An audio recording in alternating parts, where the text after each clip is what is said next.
అందరూ కూడా మమ అనుకోండి. మమ మమ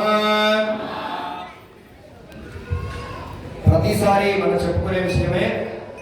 ఇక్కడ మనం చెప్పేటువంటి తాళాన్ని సురులకి సంబంధించిన తాళం కాదు, అసురులకి సంబంధించినటువంటి తాళం.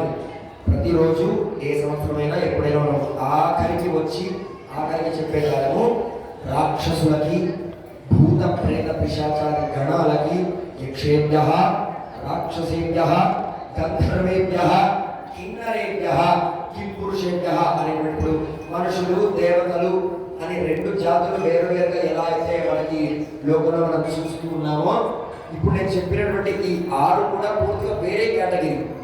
వాళ్ళందరికీ కూడా మనం ఈ బలిసాదాన్ని ఇక్కడ సమర్పిస్తాం. ఎందుకు అంటే ఏదైనా మన ఇంటి ఫంక్షన్కి మనం వెళ్ళినప్పుడు ఒక మంచి వాళ్ళు ఎవరైనా ఉన్నారనుకోండి, చూసి మనం ఇలా అనుకున్నా ఏమైనా అనుకుంటారా? మంచివాడే కదా ఎందుకు అనుకుంటాడు? పాపం వాడికి ఏదో పని మీద బిజీ తిరుగుతున్నాడేమో అనుకుంటాడు. అదే దుర్మార్గులు మూర్ఖులు ఉంటారు, వాడికి వెళ్ళి మొదలు నమస్కారం చెప్పెట్టాలి.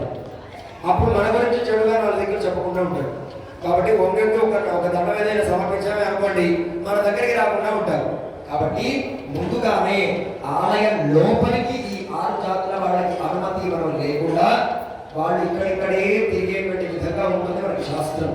పాంచరాత్ర శాస్త్రంలో చెప్తారు మనకి, ఎక్కడైతే భగవత్ కార్యం జరుగుతుందో అక్కడ దేవతల కంటే వాళ్ళని రానివ్వకుండా వాళ్ళని ముందుండి, ఇప్పుడు ఒక జిఎస్ స్వామి ఎవరు వస్తున్నారు అనుకోండి, భక్తులు చుట్టూ నిలబడి ఉంటారు. ఉంటారా లేదా? దగ్గరికి వెళ్ళి స్వామివారి పాదాలు తాగాలనుకుంటారు, స్వామివారితో మాట్లాడాలనుకుంటారు, ఇన్ని ఉంటాయా లేదా?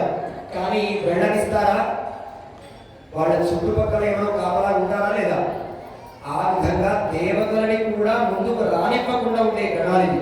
కాబట్టి ముందుగా ఆలయం లోపలికి వాళ్ళు రాగానే వాళ్ళకి ఇష్టమైన పదార్థాలు ఏదైనా మనం ఆయా స్థానంలో పెట్టామే అనుకోండి, ఇవి చూసి ఈ తిండికి ఆశపడి నేను ఎందుకు వచ్చాను అనే విషయం మర్చిపోయి ఇక్కడ చెడు వెళ్ళిపోతాడు. అందుకని వాళ్ళకి భూత బలి అని మనం పెడతాం. కాబట్టి వీళ్ళందరికీ సంబంధించిన తాళమే మనం ప్రతి భూత ఇక్కడ చెప్పేటువంటి తాళం. కాబట్టి రాక్షసులు లోపలికి రాకుండా ఉండాలి అన్న ఆలోచన ఉండే నిజమైన భక్తులైతే కరతాళ ధరుడు గట్టిగా దీనికి అనుకూలంగా కొట్టాడు. ఏ రాక్షసులు వస్తుంది, ఏ భూత ప్రేత పిశాచాలు వస్తుంది, నేను వచ్చినా దండం పెట్టుకున్నా ఏదో వెళ్ళానా అనుకుంటే మాత్రం ఇప్పుడు నేను చెప్పేదానికి కరతాళ ధరుడు పెట్టకండి. ఏమా ఇప్పుడు కొడతారా కొట్టరా? కాబట్టి మనందరం మంచి భక్తులం కాబట్టి, ముఖ్యంగా మాకంటే మీరందరూ ఇంకా మంచి భక్తులు కాబట్టి స్వామికి ఈ ఆఖరి తాళాన్ని కూడా సమర్పించుకుందాం. వినిపించలేదు మన మనం చెప్పే మమాకే అక్కడికి వెళ్ళిపోవాలి. మమ మమ ఆయుకతార